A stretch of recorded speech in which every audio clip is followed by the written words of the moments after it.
বিসমিল্লাহির রহমানির রহিম। আসসালামু আলাইকুম সুপ্রিয় শিক্ষার্থীবৃন্দ, আজকের অনলাইন ক্লাসে তোমাদের স্বাগত জানাচ্ছি।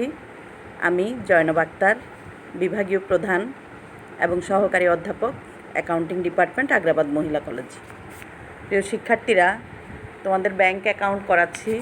ব্যাংক অ্যাকাউন্টের গত 2টা ক্লাসে তোমাদের ব্যাংক অ্যাকাউন্ট কীভাবে করতে হবে, ব্যাংকের পিএল অ্যাকাউন্ট এবং ব্যাংকের ব্যালেন্স শিট কীভাবে করতে হবে সেই প্রসেসগুলো তোমাদের শিখিয়েছিলাম। সেই প্রোফর্মাটা তোমাদের দিয়েছিলাম।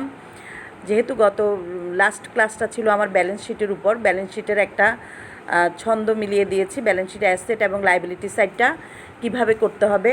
আজকে আমি প্রথম অঙ্কটা করাবো তোমাদের ব্যালেন্স শিট।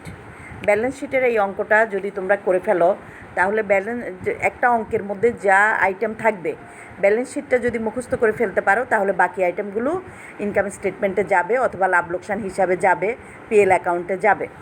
তাহলে প্রথমে আমি একটু প্রশ্নটা তোমাদের দেখাচ্ছি। প্রশ্নটা হলো, আজকের এটা লেকচার 3 যাবে, ব্যাঙ্ক অ্যাকাউন্টের lecture 3। From the following account balances of super bank, ব্যাংকের নামটা হচ্ছে super bank, at 31st December 2013, prepare balance sheet. কী কী দেওয়া আছে? ল্যান্ড অ্যান্ড বিল্ডিং, এটা হচ্ছে 2,50,000 টাকা। তারপরে loan, cash, credit and overdraft 15 লক্ষ টাকা। রিজার্ভ ফান্ড ইনভেস্টমেন্ট অর্থাৎ রিজার্ভ ফান্ড বিনিয়োগ 3,50,000 টাকা। রিজার্ভ ফান্ড সঞ্চিতি তহবিল 3,50,000 টাকা, অর্থাৎ সঞ্চিতি তহবিলটা আবার ইনভেস্ট করা হয়েছে, এই জন্য দায় পাশে সঞ্চিতি তহবিলটা আসবে, রিজার্ভ ফান্ড ইনভেস্টমেন্টটা যাবে অ্যাসেট সাইডে। ক্যাশ ইন হ্যান্ড 2 লক্ষ টাকা। ফিক্সড অ্যাকাউন্টস হচ্ছে ক্যাশের ব্যাঙ্কে যেটা জমা থাকে 20 লক্ষ টাকা। তারপর কারেন্ট অ্যান্ড সেভিংস অ্যাকাউন্ট 15,55,000 টাকা। পিএফ ইনভেস্টমেন্ট 60,000 টাকা। কমার্শিয়াল সিকিউরিটিস, বাণিজ্যিক সিকিউরিটি 6,20,000 টাকা। পেইড আপ ক্যাপিটাল 5 লক্ষ টাকা। ক্যাশ অ্যাট বাংলাদেশ ব্যাংক 3 লক্ষ টাকা। শর্ট লোন বা স্বল্পমেয়াদী ঋণ 4 লক্ষ টাকা। ইন্টিম ডিভিডেন্ড অন্তর্বর্তীকালীন লভ্যাংশ 25,000 টাকা। বিলস ডিসকাউন্ট 4,60,000 টাকা। প্রভিডেন্ট ফান্ড বা প্রভিডেন্ট ফান্ডের বাংলাটাও কিন্তু প্রভিডেন্ট ফান্ড, ভবিষ্যৎ তহবিল 60,000 টাকা। ফার্নিচার ব্র্যাকেটে লেখা আছে ডেপ্রিসিয়েশন 7.5%, 50,000 টাকা। গভর্নমেন্ট সিকিউরিটিস 5,30,000 টাকা। প্রফিট সারপ্লাস অ্যাট December 31, 2012, অর্থাৎ 2012 সালের 31 ডিসেম্বর তারিখে প্রফিট সারপ্লাস কতটুকু প্রফিট সারপ্লাস ছিল। প্রফিট অ্যান্ড লস অ্যাকাউন্টের ব্যালেন্স 1,93,224 টাকা। তারপরে আসবে ট্রান্সফার টু স্ট্যাটিউটরি রিজার্ভ 44,556 টাকা। রিবেট অন বিলস ডিসকাউন্টেড 31,260 টাকা। তারপরে এরপরে আসবে interest and dividend receivable, interest and dividend receivable and হবে interest and on dividend receivable 22,790 টাকা। আর বিলস ফর কালেকশন 56,000 টাকা। বিলস ফর কালেকশন এটা ব্যালেন্স শিটে আসবে না, এটা একটা সম্ভাব্য দায়। রিবেট অন বিল ডিসকাউন্ট, আচ্ছা এই আইটেমগুলো ব্যালেন্স শিটের কিছু আইটেম হচ্ছে অ্যাসেট, কিছু হচ্ছে লাইবিলিটি। তারপরে এখন অ্যাসেট এবং লাইবিলিটি তোমাদেরকে ছন্দ মিলানোর জন্য আমি তোমাদের বলেছিলাম সিসিমিয়া, বিপন আর হচ্ছে দায় হচ্ছে বিডি বস। সিসিমিয়া বিপন দিয়ে আমরা বুঝাই, সিতে ক্যাশ ইন হ্যান্ড, আরেকটা সি হচ্ছে ক্যাশ অ্যাট ব্যাঙ্ক, এম হচ্ছে মানি at call and short notice, I হচ্ছে ইনভেস্টমেন্ট, এ হচ্ছে অ্যাডভান্স, তারপরে পি হচ্ছে প্রিমিসেস, তারপরে হচ্ছে ও হচ্ছে আদার অ্যাসেট, অ্যান্ড হচ্ছে নন ব্যাঙ্কিং অ্যাসেট। আর দায় পাশে হচ্ছে বোরোয়িং ফ্রম আদার ব্যাঙ্ক, প্রথম বিটা দিয়ে, তারপরে ডি দিয়ে ডিপোজিট, এরপরে আরেকটা বি হচ্ছে বিলস পেয়েবেল, ও হচ্ছে আদার লাইবিলিটি, সি আর এস হচ্ছে বসের এস হলো শেয়ার ক্যাপিটাল। তাহলে আমরা এই হেডিংগুলোতে আমরা লিখব। এখন একটু তোমাদের বলি আমাদের কি করতে হবে। আমাদের অঙ্কে রিবেট অন বিল ডিসকাউন্ট 31,260 টাকা ব্যালেন্স শিটে লাইবিলিটিতে দেখাতে হবে। ব্যালেন্স শিটে এটা লাইবিলিটি সাইডে আসবে। রিবেট অন বিল ডিসকাউন্ট লাইবিলিটিতে আসবে। ইনভেস্টমেন্টের সুদ 22,790 টাকা, নিচের দিকে আছে। Interest on dividend receivable on investment, এটার সুদ হচ্ছে 22,790 টাকা। ব্যালেন্স শিটে আদার অ্যাসেটে দেখাতে হবে। বিলস ফর কালেকশন অ্যামাউন্ট হচ্ছে 56,000 টাকা। এটি একটি অফ ব্যালেন্স শিট আইটেম অথবা কন্ট্রা আইটেমও বলতে পারো, অথবা এটা ব্যালেন্স শিটে আসবে না, সম্ভাব্য দায়। তারপরে প্রশ্নে interest on provident fund investment দেওয়া আছে, সেটা ফান্ড কনসেপ্ট অনুযায়ী ইন্টারেস্ট প্রভিডেন্ট ফান্ড এর সাথে ইন্টারেস্ট অন প্রভিডেন্ট ফান্ডের সাথে যোগ হবে। তাহলে এবার আসো আমরা কিভাবে করব। আমাদের যে ফরম্যাটটা আছে সিসি মিয়ার বিপন, সিসি মিয়ার বিপন, এখানে আর দিয়ে কিন্তু কিছু না বোঝালো, এটা ছন্দ মিলানোর জন্য আর শব্দটা আসছে, আর অক্ষরটা আসছে। তাহলে প্রথম সি দিয়ে আমরা পাচ্ছি ক্যাশ ইন হ্যান্ড। প্রথম সিটা হচ্ছে ক্যাশ ইন হ্যান্ড। ক্যাশ এখানে দুইটা দেখানো হচ্ছে, একটা হচ্ছে ক্যাশ ইন হ্যান্ড আর একটা হচ্ছে cash at bank.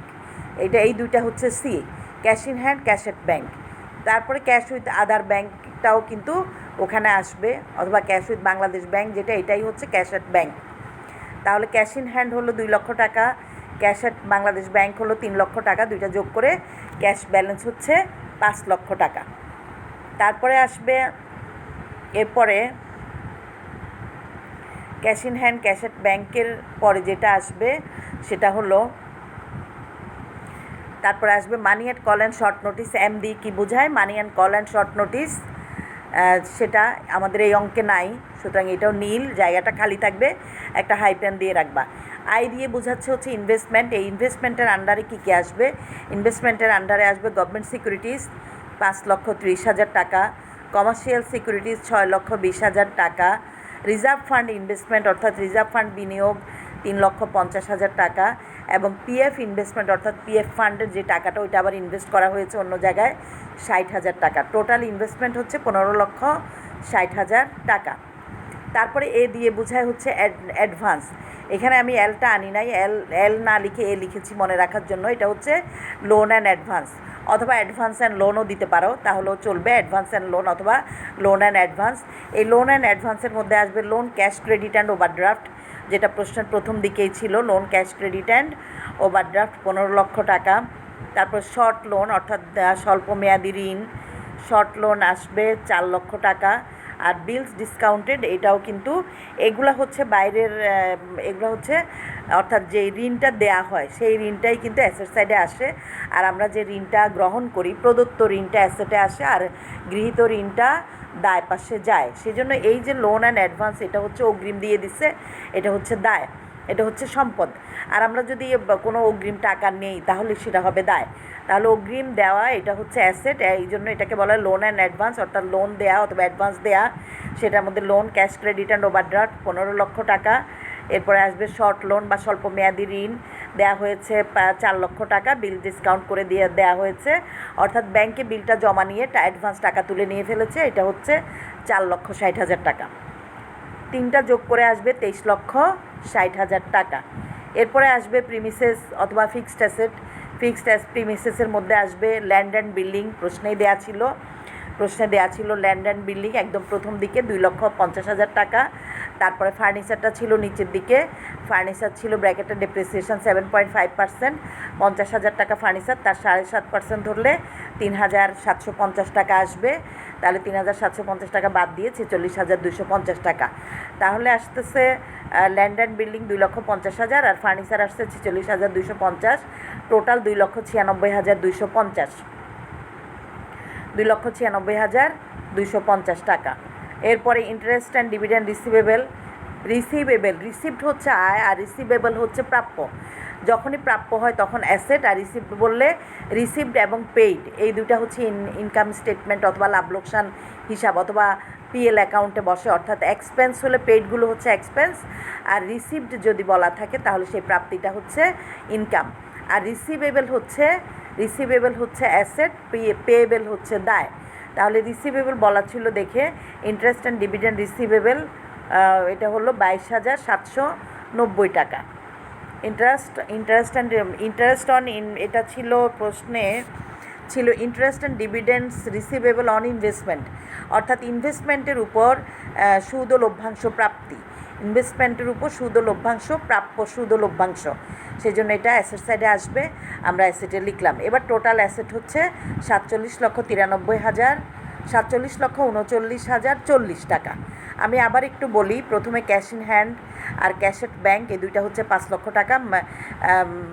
Balance with other bank এটা নাই, মানি এট কল অ্যান্ড শর্ট নোটিস নাই। ইনভেস্টমেন্ট আছে, টোটাল ইনভেস্টমেন্ট হলো 15,60,000 টাকা। লোন অ্যান্ড অ্যাডভান্স টোটাল 23,60,000 টাকা। প্রিমিসেস অ্যান্ড ফিক্সড অ্যাসেটের মধ্যে আসবে ফার্নিচার এবং ল্যান্ড অ্যান্ড বিল্ডিং, এই দুইটা যোগ করে 2,96,250 টাকা।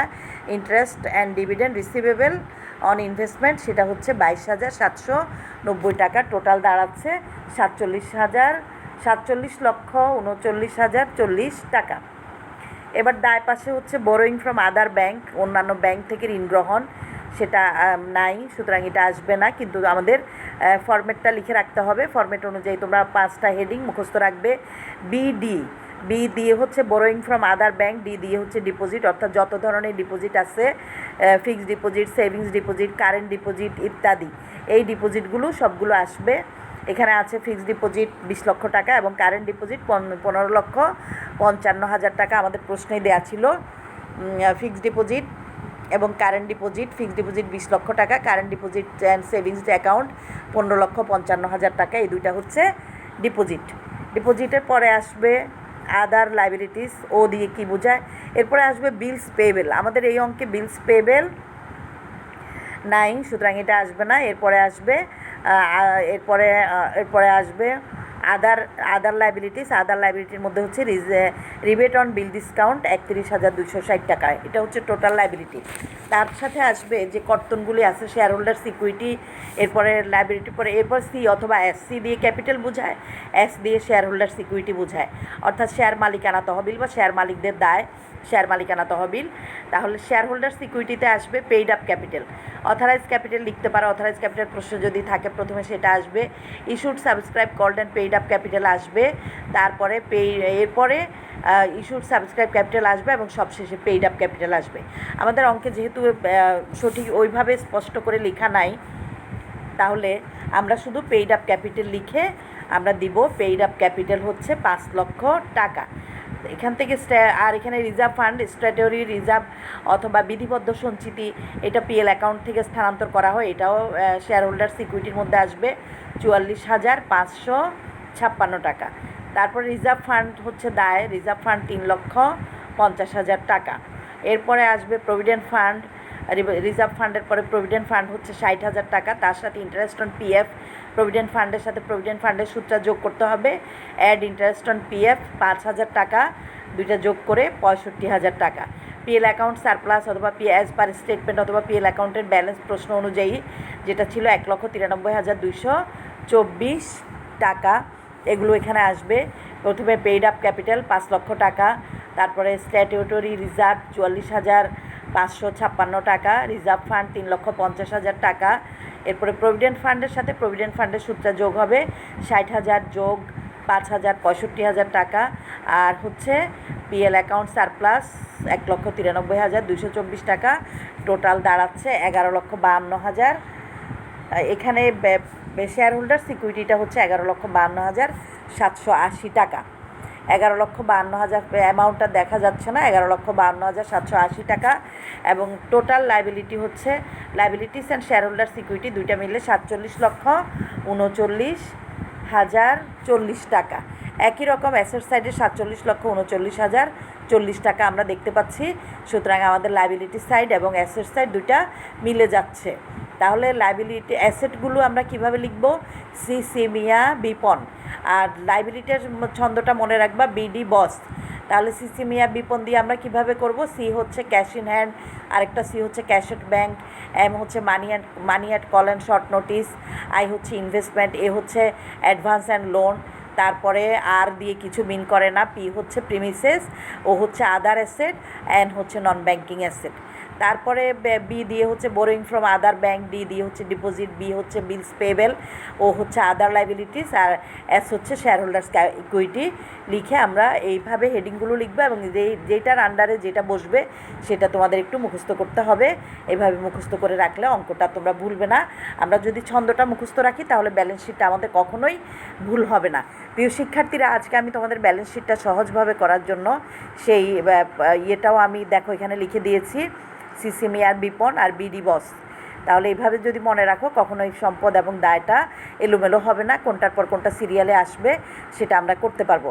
যেহেতু ব্যালেন্স শিটটা যৌথ মূলধনী কোম্পানির, এখানে বলাই ছিল accounting for banking companies, banking কোম্পানির হিসাব বিজ্ঞান, সুতরাং ব্যাংকিং কোম্পানির যেহেতু কোম্পানি, সুতরাং এটা সম্পূর্ণ আইন অনুযায়ী সৃষ্ট একটা প্রতিষ্ঠান এবং সেটার ব্যালেন্স শিট হবে, ফরম্যাটটাও সেই যেভাবে বলা আছে তাদের ওপেনিংয়ে যেভাবে তারা নির্ধারণ করেছে সেইভাবে ব্যালেন্স শিটটা আসবে।